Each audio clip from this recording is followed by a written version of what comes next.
Y bien, amigos de la revista Bolivia, como lo habíamos anunciado, está con nosotros la senadora Adriana Salvatierra, que es parte de la bancada del MAS, una mujer que sin duda ha sido parte también de estos momentos tan particulares de la historia boliviana. Senadora, para mí un gusto que esté en la revista Bolivia, gracias por su tiempo y gracias por llegar acá hasta nuestro set principal aquí en La Paz. Muchísimas gracias a ustedes, encantada de estar aquí en la revista y abierta a cualquier consulta. ¿Cuál es la evaluación que tiene? Se podría decir que estamos a un mes de la salida del presidente Evo Morales. ¿Cómo analiza usted esta coyuntura? ¿Cómo estamos según la perspectiva que usted tiene? Mire, yo creo que estamos en un momento de altísima complejidad, por supuesto, por diferentes circunstancias, porque no ha concluido un mandato constitucional, existe una convulsión de carácter social, el intento del restablecimiento del orden pasó por una acción de fuerza por parte del Estado, sacando a las fuerzas militares que nos dejan un saldo de 34 personas fallecidas, cientos de heridos, detenidos además, que dan cuenta de que en Bolivia existe una vulneración de derechos humanos.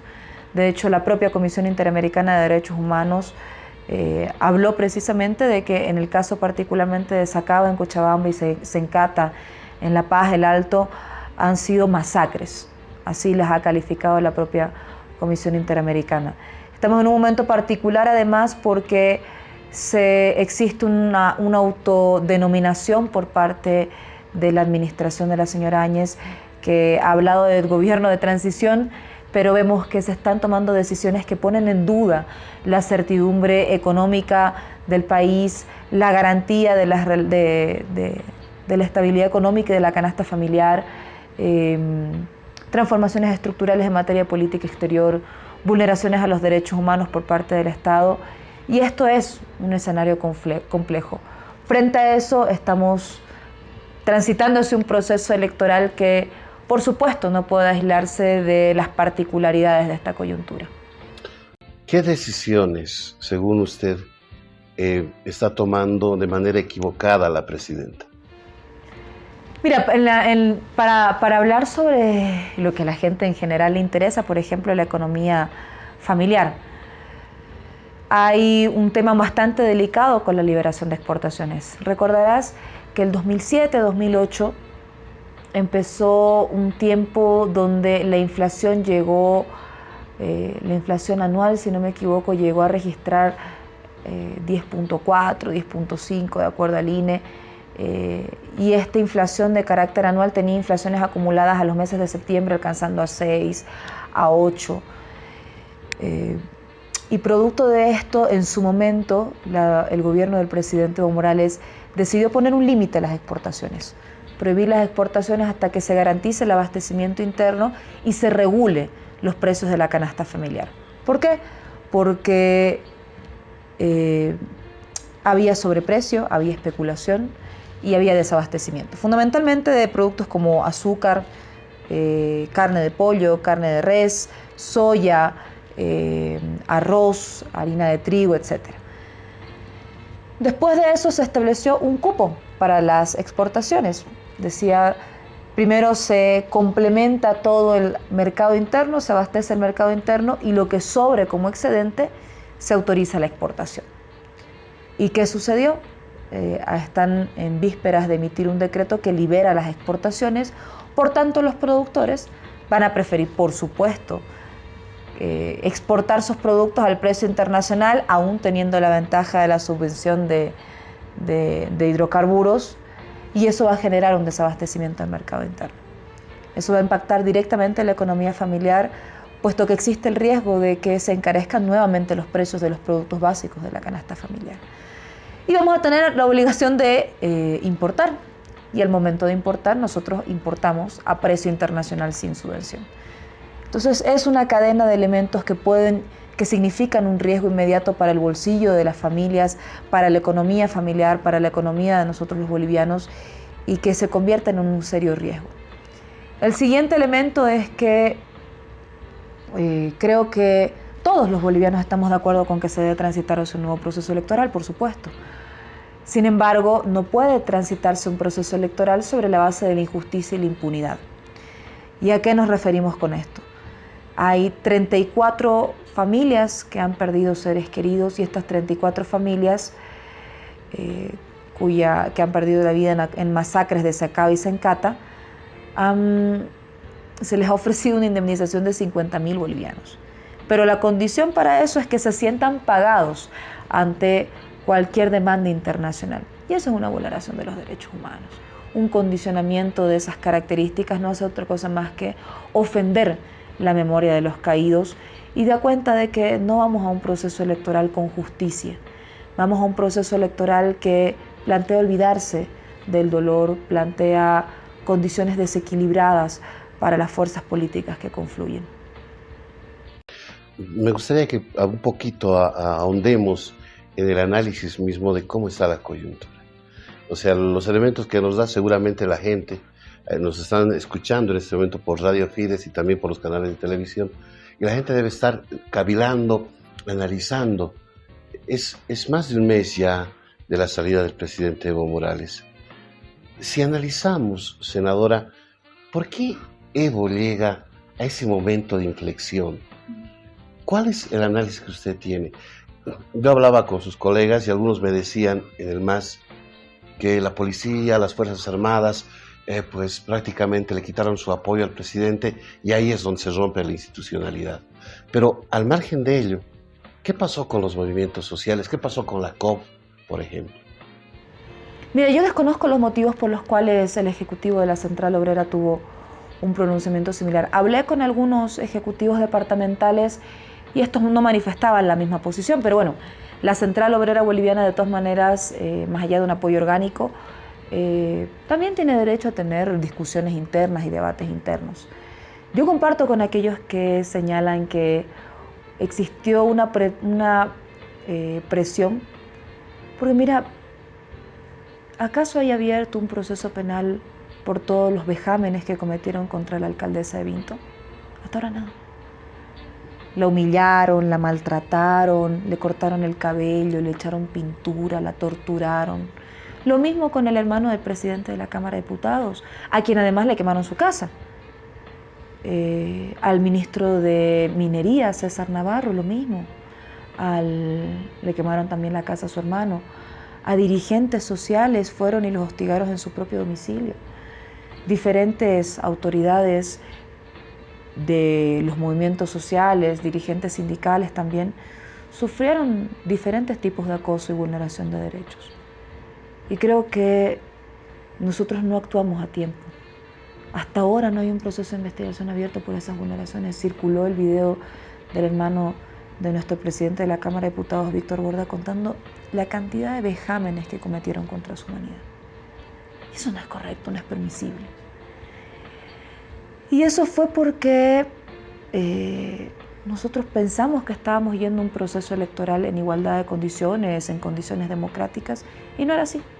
Habían grupos irregulares que planteaban el ejercicio de la violencia como un mecanismo de amedrentamiento y que no cesaron una vez se materializó el golpe de Estado. Segundo, que no es sencillo sostener el amotinamiento de los 9 departamentos en las fuerzas policiales. ¿Y qué pasaba si no se aceptaba la sugerencia de las fuerzas militares cuando ya existía una ruptura de la cadena de mando y los militares anunciaron que saldrían a contener las movilizaciones? Y eso iba a implicar una masacre. Aquí se vivió un golpe de Estado. Yo creo que no hay que maquillar esas cosas. A título de democracia y libertad terminaron dándole un golpe de Estado al presidente Evo Morales, quien obtuvo más del 61% en el proceso electoral del 2014, cuyo periodo constitucional no había concluido, y quien era además la fuerza electoral más importante en los últimos resultados, y eso es un hecho objetivo. Además, bueno, de la imposibilidad de la sucesión constitucional en estas características, ¿no? Yo no sé si el mando militar hubiera obedecido a una sucesión constitucional a la cabeza del presidente de la Cámara de Diputados o a la cabeza mía. Yo creo que no había en condiciones objetivas. había un intento de desestructurar en realidad no solamente Evo Morales y Álvaro García Linera, sino todo el movimiento al socialismo. Esos días, senadora, ¿usted recibió algún tipo de llamada, algún mensaje que tal vez la amenazaban? Sí, por supuesto. Mi celular en realidad lo circularon en diferentes grupos de redes sociales, escribían, llamaban, amenazaban, insultaban. Bueno, no voy a hacer en realidad hincapié en aquello porque creo que muchos compañeros de nuestro partido sufrieron ese tipo de amenazas. Y no es correcto. En una sociedad democrática podemos tener diferencias, por supuesto, es absolutamente normal, pero la diferencia no puede legitimar el ejercicio de violencia contra alguien que simplemente piensa diferente a vos. Plenamente de acuerdo con eso. Pero, ¿qué le dice a la gente, senadora, que reclamaba el 21F, reclamaba el tema de movimientos cívicos, reclamaba, por ejemplo, decían que, por ejemplo, las declaraciones del presidente Evo Morales cuando hablaba de cortar el suministro de alimentos a las ciudades, en vez de pacificar, alentaba más el enfrentamiento? ¿Qué le dice a esa gente? Bueno, que creo que de todas maneras están, a ver, en el caso de quienes tenían alguna diferencia política en torno al 21 de febrero, la podían expresar a través del ejercicio del derecho al voto y ha crecido, sin lugar a dudas, ha crecido la representación de la oposición en el último proceso electoral, un poco fragmentada, pero bueno, se vio también en los resultados y creo que esos son los mecanismos a partir de los cuales nosotros podemos expresar nuestras diferencias políticas. La verdad que no comparto el ejercicio de la violencia ni la legitimación del ejercicio de la violencia a título de democracia y libertad para quemar la casa de parlamentarios, para quemar la casa de alcaldes, de gobernadores, por el único hecho de representar el movimiento al socialismo. Eso es vulneración de derechos y lo han cometido sectores movilizados con organizaciones casi paramilitares, o sea, lo que aconteció con los famosos motoqueros de Cochabamba, pateando, golpeando a mujeres campesinas, a mujeres indígenas. Eso no es admisible en una sociedad democrática. Eso es imperdonable. O, por ejemplo, la quema o la destrucción, el maltrato de símbolos como la huipala. Y eso ha ofendido también a la sociedad. Ese tipo de acciones no contribuyen en la democracia, no contribuyen a una disputa democrática. Y creo que el camino a partir del cual nosotros saldamos nuestra diferencia es precisamente el ejercicio del derecho al voto. Bien, el sábado pasado tenían una reunión nacional del MAS, hay determinaciones, sale Evo Morales como jefe de campaña. ¿Cuál es el siguiente paso? ¿Cómo se van a definir estos nuevos candidatos? ¿Cuál va a ser la estrategia? ¿Qué podemos adelantar? Mire, a ver, lo primero creo que es un proceso electoral en el que, si bien el presidente Evo Morales ya no será candidato a presidente, ni el vicepresidente a este mismo espacio de representación política, continúan ejerciendo el liderazgo dentro de nuestro instrumento político. Sin lugar a dudas, para muchas organizaciones sociales, el liderazgo del presidente Evo Morales es un factor de cohesión. Para nosotros en el movimiento al socialismo es así. Y por eso hemos deliberado, discutido y decidido que el presidente pueda estar al frente de la campaña. Claro, en características ahora bastante complejas por la distancia, pero el liderazgo del presidente Evo Morales es un liderazgo de carácter moral que cohesiona nuestras fuerzas políticas. Y además definiremos seguramente en las siguientes reuniones del partido cuáles serán nuestras siguientes acciones. Los espacios de representación determinarán cómo se definen las siguientes candidaturas y que respondan también a las expectativas y a las interrogantes que tiene la gente y el electorado en este nuevo tiempo. ¿Le gustaría a usted ser candidata? No lo defino yo. La verdad que cuando uno entra al movimiento del socialismo aprende que no es dueño de su propio destino. Particularmente yo estoy agradecida del aprendizaje que han significado para mí estos 5 años y queda en realidad en consideración del partido si considera el trabajo de cada uno de todos los legisladores que tenemos representación en el movimiento del socialismo. y será el partido el que defina, no yo. En esa lógica de los movimientos sociales, también se ha hablado, por ejemplo, que la CONALCAM ya no va a ser todavía el brazo articulador como era en los anteriores años. ¿Cómo ahora se va a reorganizar dentro de los movimientos sociales? ¿Cuál va a ser la dinámica que ahora de repente va a buscar otra vez tratar de conquistar a la gente en el voto? No, nosotros tenemos diferentes espacios de unidad que se van construyendo. En Santa Cruz, por ejemplo, tenemos el Bloque Oriente, donde están representados los pueblos indígenas de Santa Cruz, los movimientos campesinos también, las federaciones de trabajadores cosechadores de algodón y también de zafreros. Entonces, es el espacio de cohesión que nosotros tenemos. Fuera de eso tenemos articulaciones distritales, etcétera. Hay diferentes espacios de articulación y cohesión de diferentes movimientos sociales. El movimiento al socialismo como estructura política y como instrumento político electoral es un espacio de cohesión, y también lo es el Pacto de Unidad, y también lo es la CONALCAM en la medida en que confluyamos los mismos sectores organizados. Hasta el momento la Central Obrera Boliviana ha continuado participando en los empleados de nuestro partido, y esperamos nosotros que en esa medida se pueda continuar construyendo la unidad con los sectores. ¿Se han puesto fechas tal vez para que ya conozcamos a los candidatos, a las candidatas? En realidad las fechas las determina el propio Tribunal Supremo Electoral una vez emita la convocatoria y ponga fechas para las presentaciones de las candidaturas. La determinación de las fechas obedece un carácter más institucional que político partidario. Pero internamente en la dinámica que usted nos describe, ¿cómo No, nosotros cuando conozcamos el calendario electoral vamos a empezar a realizar las elecciones correspondientes. Finalmente, usted habla de Evo Morales como un líder en el mundo, en la región, seguro con fuerza, y eso lo han dicho diferentes sistematizaciones y todo aquello. ¿Cómo está el presidente, el expresidente en este momento? ¿Ha hablado con él? ¿Cómo se siente? Se decía, por ejemplo, que su viaje a Cuba ha sido a raíz, tal vez, de su salud. Eso trascendió también, entre comillas, en las redes sociales. ¿Cómo está Evo? Mire, yo no entraría en el ámbito especulativo.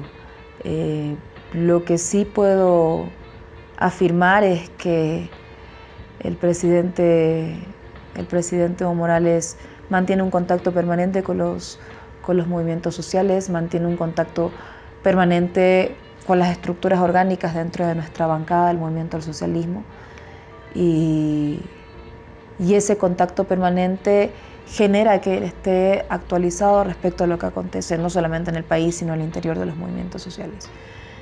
Permite tener una lectura un poco más clara de lo que significará este tiempo político. De ahí entrar a decir cómo está, qué siente, qué piensa o qué es lo que planificamos, creo que sería por mi parte irresponsable y entrar en el ámbito especulativo. Pero creo que si hay algo en Evo Morales que se mantiene intacto en este último tiempo es la cohesión que él genera al interior de los movimientos sociales. Finalmente, ¿qué le dice que a la posesión del presidente de Argentina? ¿Qué le dice ese hecho? Que le inviten a Evo a un evento de presidentes. Le digo esto un poco, tal vez buscando que me diga cómo está el tema del socialismo del siglo XXI. Hace unos años el bloque del ALBA era totalmente fuerte por los mismos presidentes, por la dinámica, pero hoy al parecer daría la impresión de que este fenómeno pues se ha frenado o hay una desaceleración. No sé si es desaceleración. Yo creo que América Latina es un territorio en disputa más que por los propios partidos, por modelos. Nosotros desde la izquierda defendemos la soberanía de los estados, la soberanía de los pueblos, por supuesto, sobre nuestros recursos naturales, fundamentalmente porque es el principal botín que es de interés de las grandes transnacionales y de las principales potencias económicas del mundo. América Latina tiene países en mayor o menor grado, algunos incorporados en los grupos de países económicamente más fuertes, más sólidos, pero es un territorio donde se disputan modelos. Y Argentina demostró hoy mismo 10 de diciembre, aquella afirmación. Cuando Macri ingresa, nuevamente libera las responsabilidades del Estado con los trabajadores, eso genera un despido masivo, libera el tipo de cambio, eso disparó la moneda nacional, al mismo tiempo se disparó la inflación, los precios de la canasta familiar, los servicios básicos también se dispararon, y eso es el neoliberalismo. Nuevamente puesto a prueba como una fórmula ya fallida que implementada por segunda vez vuelve a demostrar que no es el modelo adecuado para América Latina. ¿Por qué? Porque no permite la soberanía sobre los recursos naturales, porque no prioriza el rol del Estado como articulador principal de las políticas públicas que permiten la democratización de la riqueza, porque no permite además las relaciones entre pares en condiciones de igualdad. Y ese es un principio fundamental para la soberanía.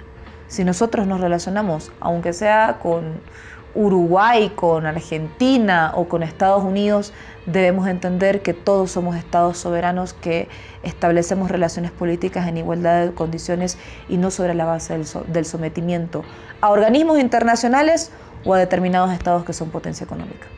Muy bien, muchas gracias. Gracias por su tiempo, pero a modo de despedida, me gustaría que nos mande un mensaje a la gente que nos está escuchando, que nos está viendo por los canales de televisión, un mensaje a la militancia del MAS, a la gente que es opositora al MAS, mándeles un mensaje, senadora. Bueno, que precisamente el país que construimos es un país que debe ser producto de un debate democrático, entendiendo las diferencias, pero donde deben mantenerse ciertos principios que en 13 años creemos que funcionaron. El ejercicio de la soberanía sobre nuestros recursos naturales, el no retroceder sobre los derechos conquistados, especialmente en materia de género, de posibilidades de representación de la juventud, y que esa Bolivia que construimos permanentemente en estos 13 años tuvo un modelo económico que permitió salir a más de 3 millones de bolivianos de la pobreza, que permitió transitar de un Producto Interno Bruto de 9.500 millones de dólares a 40.885, más de 4 veces, y dio resultados. Creo que los logros debemos cuidarlos. Y aquello en lo que consideramos que existieron errores, por supuesto que tenemos que realizar un proceso autocrítico y determinar fundamentalmente qué camino puede contribuir a ajustar los errores, a asumirlos como tales y a buscar avanzar y mejorar los mecanismos a partir de los cuales se viven mejores condiciones en Bolivia.